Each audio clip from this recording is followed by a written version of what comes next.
स्वागत है आपका हमारे ऑनलाइन लर्निंग प्लेटफॉर्म पे। आज हम लोग डिस्कस करेंगे जो आपका फाइनेंशियल अकाउंटिंग है, अकाउंटिंग के सिलेबस को कैसे डन किया जाए। बिकॉज ना अभी अगर देखा जाए तो आपका अप्रोक्स दिसंबर 2023 में आने वाला एग्जाम है। और ये जो एग्जाम आने वाला है इसकी वजह से आप लोगों को अभी अपने सारे सिलेबस को मैनेज करना है। तो अगर देखा जाए तो आपके बीकॉम में आपके पास में काफी सब्जेक्ट हो जाते हैं, तो अकाउंट्स को कैसे मैनेज करना है सारी स्टडी के साथ ही साथ, और अच्छे मार्क्स कैसे लेकर के आना है, तो ये सारी चीजों के बारे में हम आज डिस्कस करेंगे। वीडियो को आप एंड तक देखिएगा बिकॉज ना मैं ऐसी कुछ ट्रिक्स बताऊंगी बिकॉज जो कि मैंने अपने टाइम में यूज करी थी to get a good marks. And मैं ऐसी ट्रिक्स भी बताऊंगी जो कि आप लोग इस समय अप्लाई कर सकते हैं जब आपके पास में टाइम लिमिटेड बचा हो। विदाउट एनी वेस्टिंग टाइम अब मैं आपको बस ये बताने वाली हूँ ट्रिक्स कौन कौन सी हैं। तो सिंपली आपको आपके कॉलेज का, जो भी आपका कॉलेज है वहां पे जा करके आपको सिलेबस चेक करना है। ठीक है, आपको ये देखना है कि आपका क्लास में कितना सिलेबस अभी तक कंप्लीट हो चुका है। ऑलमोस्ट जब आप ये वीडियो देख रहे हैं तो मैं ये मान करके चलूंगी कि आपका ऑलमोस्ट सारा का सारा सिलेबस कंप्लीट हो चुका है। अब आप रिवीजन पोर्शन पे हैं। तो अगर आप रिवीजन पोर्शन पे हैं तो आपको सिर्फ और सिर्फ क्या अपना टाइम टेबल बनाना है, और टाइम टेबल बनाने के बाद में आपको उसको इम्प्लीमेंट करना है। बिकॉज अगर आप कोई भी अच्छा कुछ प्लान कर रहे हो अपने लिए एंड उसके लिए फिर आप टाइम टेबल भी बना चुके हो तो आपको पूरी ट्राई ये मारनी चाहिए कि आप उसको इम्प्लीमेंट कर पाओ। ठीक है, तो लेट्स सी।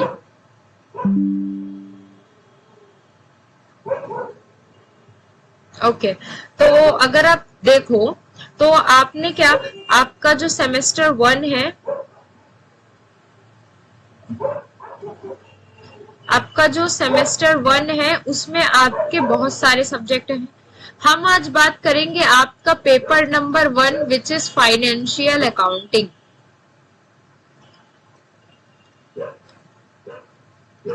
अब फाइनेंशियल अकाउंटिंग में आपके 4 यूनिट है, 1, 2, 3 एंड 4। ठीक है, यहाँ पे यूनिट 1, यूनिट 2, यूनिट 3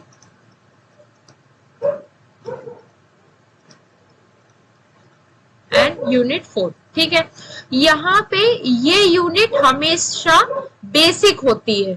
ठीक है, ये यूनिट हमेशा आपकी बेसिक होती है। बेसिक इन द सेंस कि यहाँ पे अगर आपके 12th क्लास में आपने अच्छा स्टडी करा है, ठीक है, आपके 12th क्लास में आपने अपना अच्छा स्टडी करा है, तो अगर आपका 12th का बेस स्ट्रॉन्ग है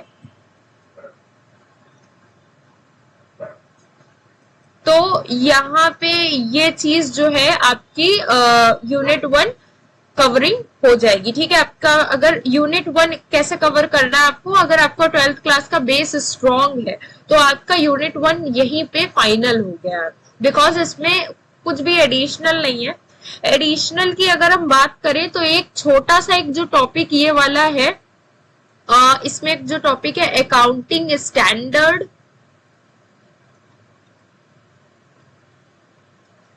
एसटीडी को मैं ऐसे ही लिख रही हूँ, स्टैंडर्ड आप इसे पढ़िएगा। ठीक है, accounting standard and in the airs. ठीक है, ये इसका अगर आपको नॉलेज है तो आपका ये यूनिट रेडी है।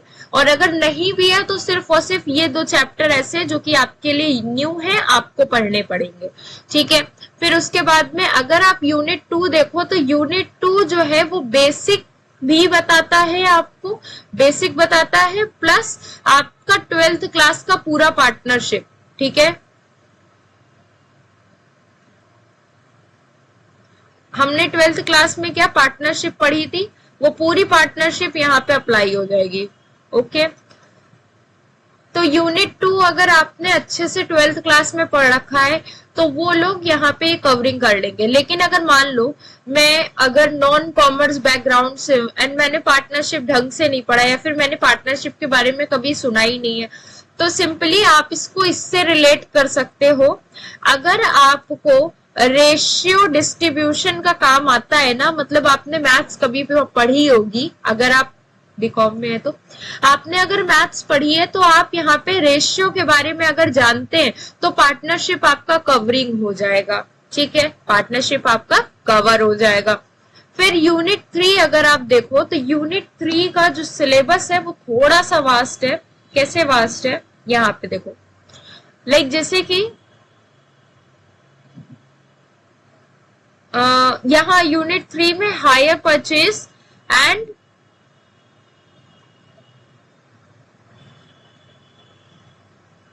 ओके तो यहाँ पे यूनिट 3 में क्या है, हायर परचेज है, ठीक है।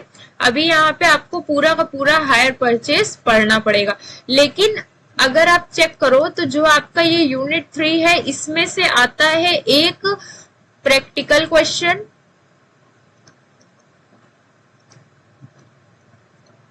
और एक आता है थ्योरेटिकल क्वेश्चन,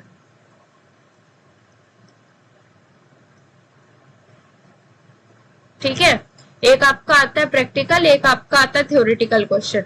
तो ये यूनिट 3 तो आपको पक्के से रेडी करके ले जाना है, ठीक है, ये तो कंफर्म है यूनिट कि इसमें से तो क्वेश्चन आना ही आना है। अब बात करेंगे यूनिट 4 की, तो यहाँ पे ब्रांच अकाउंटिंग है और ब्रांच अकाउंटिंग के अलावा और क्या क्या है, ब्रांच अकाउंटिंग है, इंश्योरेंस है, इंश्योरेंस क्लेम, रॉयल्टी, ठीक है। तो ये चीजें हैं जो कि आपको यहाँ पे पढ़नी पड़ेंगी, ठीक है। ब्रांच अकाउंटिंग, इंश्योरेंस, अभी इंश्योरेंस में क्या है, आपको एक प्रैक्टिकल क्वेश्चन देखने को मिल जाएगा एग्जाम में,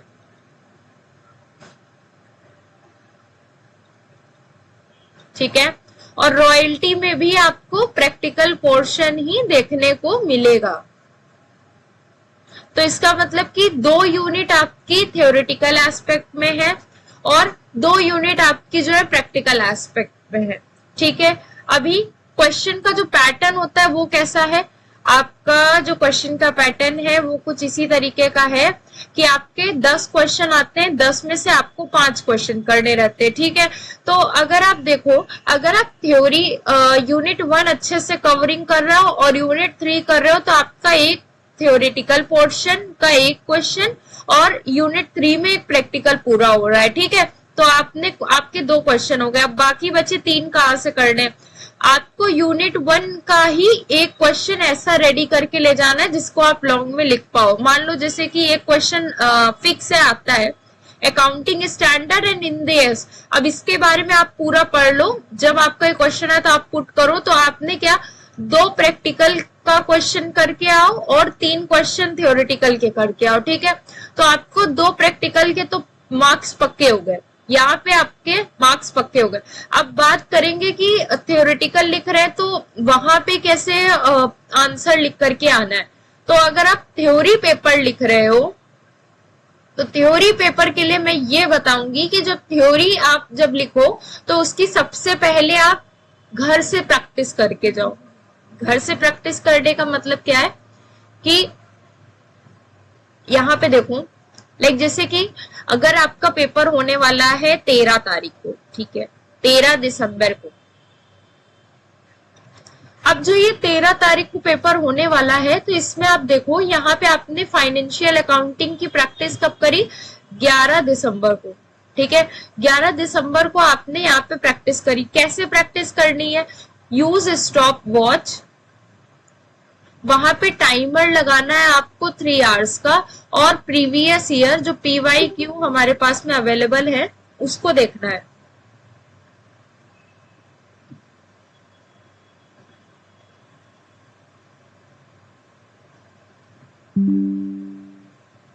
ठीक है, जो आपके PYQ हमारी एप्लीकेशन पे गिवन है उनको देखो, उनको डाउनलोड करना और फिर उसके बाद में 3 घंटे पेपर लगा करके आपको देखना है कि आपका इवैल्यूएशन कहाँ तक पहुंचा है, ठीक है।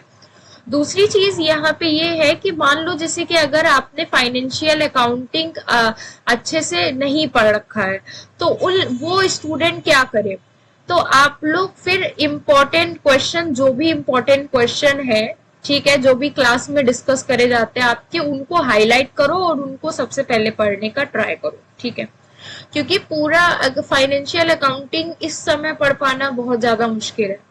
तो अगर आपको ऐसा लग रहा है कि आपको 50% आता है, 50% नहीं आता है, तो 50% नहीं आता है, जो 50% आपको नहीं आता है उस पर फोकस नहीं करने का, ठीक है। हम कौन से प्रिंसिपल पे चलेंगे? 80-20 के प्रिंसिपल पे। क्या होता है मैडम 80-20 का प्रिंसिपल? 80% वो पार्ट जो आपको आता है, ठीक है, 20% वो पार्ट जो आपको नहीं आता है, 20% वो पार्ट जो मुझे नहीं आता है, ठीक है। तो हम क्या करते हैं अपनी रियल लाइफ में, जो 20% मुझे नहीं आता है उसी के ऊपर पूरा फोकस करने लगते हैं कि अभी 20% मुझे नहीं आता है, इसी के ऊपर पूरा फोकस। फॉर एग्जाम्पल मैं आपको जैसे बता रही हूँ कि इंश्योरेंस क्लेम आपको नहीं आता है सब्जेक्ट, ठीक है। इंश्योरेंस क्लेम आपको यहाँ पे इसके अकाउंट्स बनाने नहीं आते हैं, ठीक है। अब आपको क्या आता है? आपको पार्टनरशिप आती है, आपको बेसिक्स आता है, आपको रॉयल्टी आता है, ठीक है। आपको यहाँ पे बहुत सारी चीजें आती है, आपको सिर्फ इंश्योरेंस क्लेम नहीं आता है। तो क्या हम सिर्फ और सिर्फ इसी को लेके बैठे रहे कि हमको नहीं आता है तो हमारा एग्जाम आएगा ना, तो हम ये वाली इन सब चीजों के ऊपर भी प्रैक्टिस नहीं कर पाएंगे, ठीक है। तो आपको यहाँ पे इन सब के ऊपर ध्यान देना पड़ेगा। अब एक चीज और देखो, मान लो जैसे कि मैंने 80-20 का प्रिंसिपल अप्लाई भी कर दिया, 80% जो मुझे पार्ट आता है उसको देखा, ठीक है, 20% जो मुझे पार्ट नहीं आता उसको मैंने इग्नोर कर दिया। तो क्या ये सही रहेगा? आपको जो 20% चीजें नहीं आती है, उन चीजों के लिए आप एक तरीका अपनाओ, आपको उसका बेसिक मीनिंग पता होना चाहिए, ठीक है। बेसिक मीनिंग क्यों पता होना चाहिए? मान लो जैसे कि अगर शॉर्ट नोट लिखने को आए तो कम से कम आप उसके बारे में लिख तो सको, ठीक है। तो ये इतना पता होना चाहिए। 20% आपको ऐसे कवरिंग करनी। अब जो आपकी स्ट्रेंथ है और वीकनेसेस है उसके हिसाब से आप अपना एनालिसिस करो, विच इज स्वॉट एनालिसिस, ठीक है। अब ये आप पूरा अपना एनालिसिस करो और फिर उसके अकॉर्डिंगली आपको क्या करना है, टाइम टेबल बनाना है और उसको इम्प्लीमेंट करना है, ठीक है। टाइम टेबल बनाना है, उसको इम्प्लीमेंट करना है। टाइम टेबल बहुत ज्यादा अनरियलिस्टिक नहीं होना चाहिए। आप अगर 2 आवर्स स्टडी कर रहे हो तो उस टाइम टेबल में 2 आवर्स ही लिखो। 4 आवर लिखोगे तो टेंशन में आ जाओगे, बिकॉज 4 आवर्स की आपकी स्टडी प्लान नहीं है। अगर आपकी टेंडेंसी ही नहीं तो कहां से पढ़ोगे 4 आवर्स, ठीक है। बट स्टिल जरूरी क्या है? मॉडिफिकेशन करना, ठीक है। मॉडिफाई करना सबसे ज्यादा जरूरी है। क्यों जरूरी है? टाइम टेबल एक बार आपने बनाया, अभी आपको ये टाइम टेबल यूज करते करते आप वो सारी चीजों की आदत होने लगेगी। तो अभी टाइम टेबल को मॉडिफाई कैसे करना है? 2 आवर स्टडी करते हो तो 2 घंटा 20 मिनट अब पढ़ाई करेंगे, ठीक है। 2 आवर्स स्टडी करते हैं तो 2 घंटा 45 मिनट पढ़ाई करेंगे। ऐसे आपको थोड़ा थोड़ा मॉडिफाई करते रहना है चीजों को। बाकी अकाउंट्स पेपर बहुत इजी है और आप उसको पढ़ सकते हो। अभी तक अगर आपने हमारे चैनल को सब्सक्राइब नहीं करा तो आप सब्सक्राइब कर लो, ठीक है। और हमारे एप्लीकेशन पे जाकर के देखो, इसका पूरा सिलेबस आपको विद नोट्स एंड वीडियो के साथ में मिल जाएगा, ठीक है। तो ये सारी चीजें अगर देखी जाए तो हमारी सेमेस्टर 1 में कुछ इसी तरीके का प्लान रहेगा। और हमारी जो एप्लीकेशन पे क्लासेस हैं उसको एक बार विजिट करो आप, ठीक है। तो ये सारी चीजें आपको वहां पे मिल जाएंगी और PYQ भी वहां पे मौजूद है, ठीक है। तो आपको ये सारी चीजें अपनानी है। अगर आपको ऐसा लग रहा है कि आप PYQ लगा करके अपना एग्जाम अच्छा बना सकते हो तो हाँ बिल्कुल, आप अपनी रिटन प्रैक्टिस अच्छी रखो ताकि आपका एग्जाम अच्छा जाए, ठीक है। और बाकी सिलेबस को अच्छे से एक बार ओवरव्यू उसका लो कि आपकी स्ट्रेंथ क्या है, आपकी वीकनेसेस क्या है। उसको जो वीकनेसेस है उनको आपकी जो वीकनेसेस है उनको थ्रेट्स ना समझो, उनको अपॉर्चुनिटी में कन्वर्ट करने का कोशिश करो, ठीक है। तो ये सारी चीजें हैं। और बाकी अगर आपको अभी भी लग रहा है कि कुछ मेरा गाइडेंस आपको चाहिए, ठीक है, तो आप कमेंट में अपना जो भी प्रॉब्लम हो वो बता करके मुझे पूछ सकते हो कि इसमें कैसे करा जाए। बाकी अकाउंट्स तो बहुत इजी है, ये तो मक्खन मलाई है, हो ही जाएगा। Okay, thank you so much, thanks for visiting.